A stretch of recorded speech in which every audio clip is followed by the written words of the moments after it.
Are we ready? Yep. You got practice rolling? How are things looking out there? Well, we're entering practice number 2. Every team is different. Every season brings new challenges, new excitement, new obstacles to overcome. But I like where we're at in the building process, heading into this year with our second full team. A lot of good things have been happening in our program. As I always say, the building process is not a perfect process. There's ups and downs, wins and losses, setbacks, and some great accomplishments. And I think as a program, we look at different things off the court and on the court to make sure that we're making the progress that we want to make. And going into year number 2, I feel really good about where we're at right now. Coach, I remember last year you talked so much about energy. You want energy makers, not energy takers. How do you feel about the energy with this team coming into year 2? Well, like I said, every team is different. And sometimes when you talk about the positives of one team, that doesn't mean there's negatives on another team or whatever. But I do like the effort our guys play with. I think it's one of our greatest strengths. We got a hard-working group. They play hard. They compete hard. Great energy. We knew there was a couple areas basketball-wise that we needed to really grow in. We needed to become much more physical. We needed to become, mentally tougher to be able to, bounce back and continue the process that we're on. We needed to increase some of our skill stuff that I thought was important, and I thought our guys have really embraced that and have done a great job in that. You look at our guys' bodies; they've changed dramatically. The 2 returners that really needed to change their bodies to play the way that we want to play. TJ Lang has gained 24 pounds since he's been here. Alexis Yetna is at plus 15. And when you look at now, you're starting to see some carryover to younger guys. The new guys that are in the program have done an unbelievable job. Mike Doerr's been here 12 weeks. He's gained 24 pounds. Much stronger, much more physical, much more agile. And Toon is plus 12. Ray Sean is plus 12. Madud is plus 10. Guys have embraced the fact that this is something that we needed to improve in. We needed to be able to play much more physically, much tougher, much more competitively, and I think our guys have done a great job of that. You mentioned 2 guys who I think 40 pounds combined, Alexis and TJ. They didn't get to play last year. Right. Because you got to see them practice, though. It Yeah. must be nice to finally see, okay, now we're going to get to see what these guys can contribute. Yeah, we're counting on both those guys a lot. Right now, Lex is out for probably a couple more weeks with a hyperextended elbow. And Madud is out with it's an incredible story. He's played the whole year with a broken foot. He broke it last year, and he just kept playing and playing. He's a tough kid, obviously, but we found out about it just about 3 weeks ago, and he's kind of been out since then, but he's recovering nicely. But with Lex and TJ, we're counting on those 2, TJ brings a great wealth of experience playing 3 years in the SEC. Alexis' energy and his rebounding. Getting stronger was really important for him, but he gives us that very high energy forward that can get a lot of stuff done both around the basket. He's improved his skill outside, but he's a very good rebounder. And last year we were out rebounded both out of conference and in conference, and that's something that we talk about the physicality, we talk about the toughness, we talk about the competitiveness. That's a key area that you look at, and you say you're just not physical enough if you're being out rebounded. Coach, your team has the size, length, and athleticism to be pretty good defensively this year. How has the implementation of your defensive principles been coming along? Well, again, our guys have embraced the fact that, when you look at statistically speaking, we weren't as good defensively as you need to be successful. You look at results, and then you look at the things that lead to those results. If teams shoot 46, 47, 48% against you from the field, you're not going to win a lot of games unless you're just so dynamic offensively. There's just not a lot of teams out there that are that dynamic offensively. So, what was interesting is we were pretty good from the 3 in terms of our defensive 3-point field goal percentage, but we weren't overall. That meant we gave up a lot of easy baskets, either transition or shots around the rim, going back to our physicality and our toughness and stuff like that. But overall, I think defensively we have a chance to be good. We do have great length. We're more athletic. We're deeper, so we can play harder. And you can also hold guys accountable a little more when it comes to the defensive end. And I think that's something that as guys continue to buy into, that we could really make some strides in.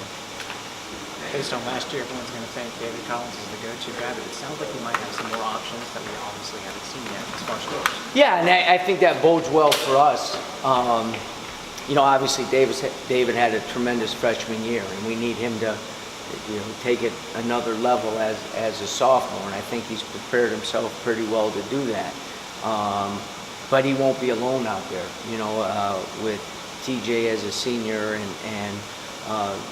and Toon as a junior college transfer. We do have some upperclassmen, but Quincy obviously came off a great sophomore year at Gardner-Webb and sat out for us last year. So we do have some other resources that are going to have to really, again, have, impactful years for us. The interesting fact is this: we have everybody in our program we've brought in, which is hard to do in year number 2. At the same time, no one's been in our program longer than 15 months, and so you're trying to get, okay, so now the upperclassmen can show the younger guys, well, they're new to it too. And, as I said, the process has ebbs and flows to it. So you're always looking for markers along the way that you are making progress. And it wouldn't be a media day without me talking about how well we've done academically, because that's something you look at. Are we making progress as a program? Our guys maturing, our guys taking care of business in the classroom. All 3 seniors last year graduated, Troy, Malik, and Isaiah. All 3 have their degrees from the University of South Florida, which is incredible. As a program, that's a great deal. We got 6 returning guys. 5 of the 6 have over a 3.0. We have both seniors this year, and TJ and Nick are on schedule, will graduate in the spring. This summer, when we had everybody here, 3.4 grade point average as a team, which is the highest it's ever been.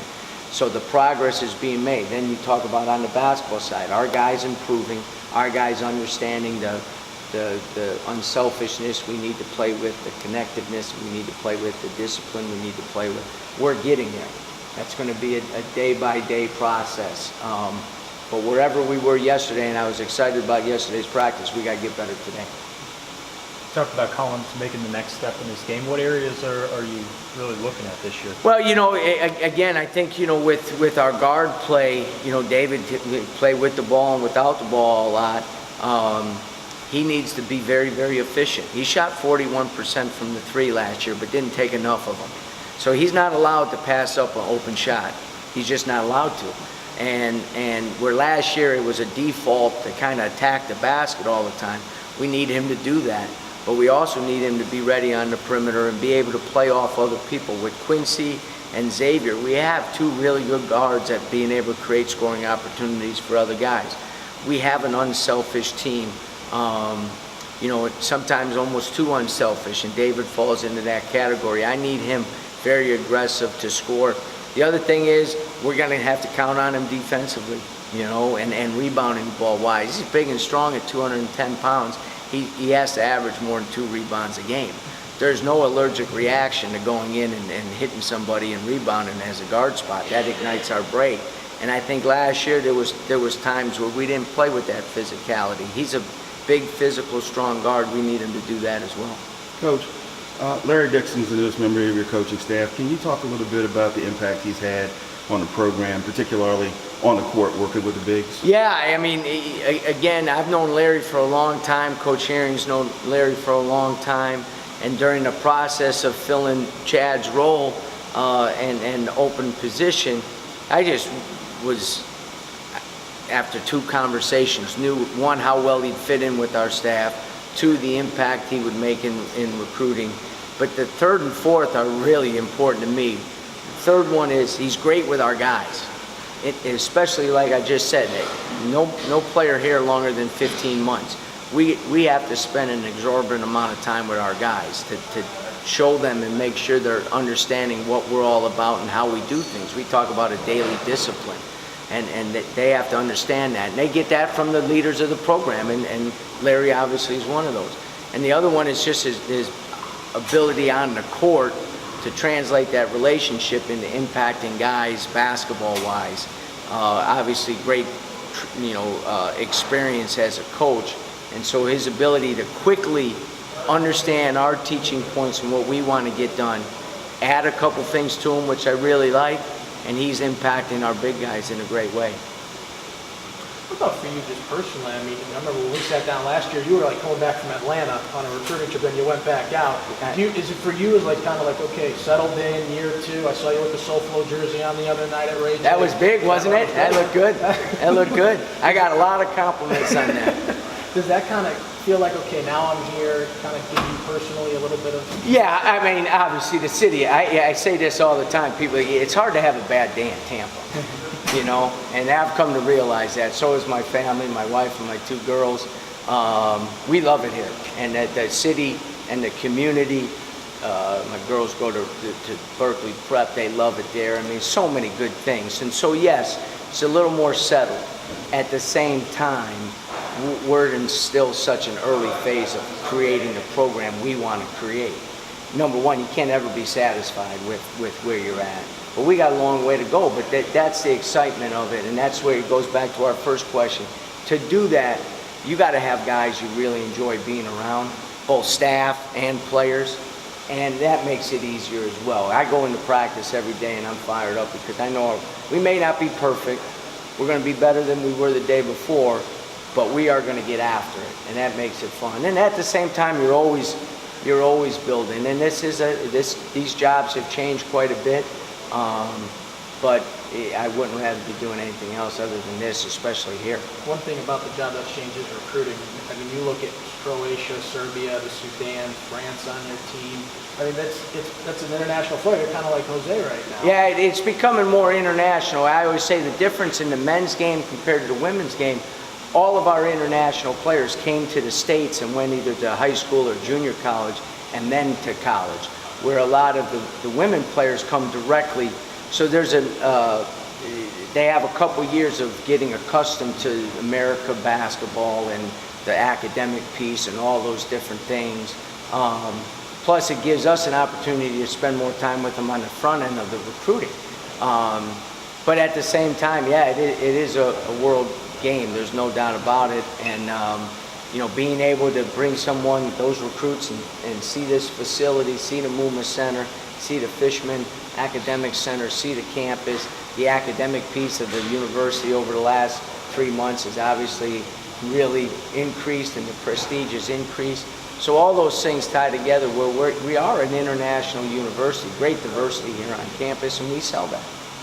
Coach, I'm sure you'll touch on this in the weeks to come, but how tough is the American this year?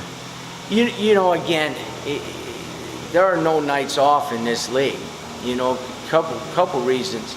Obviously, every program, you take a look at the UConns, the Wichita States, Houston, Cincinnati, Central Florida, Tulsa.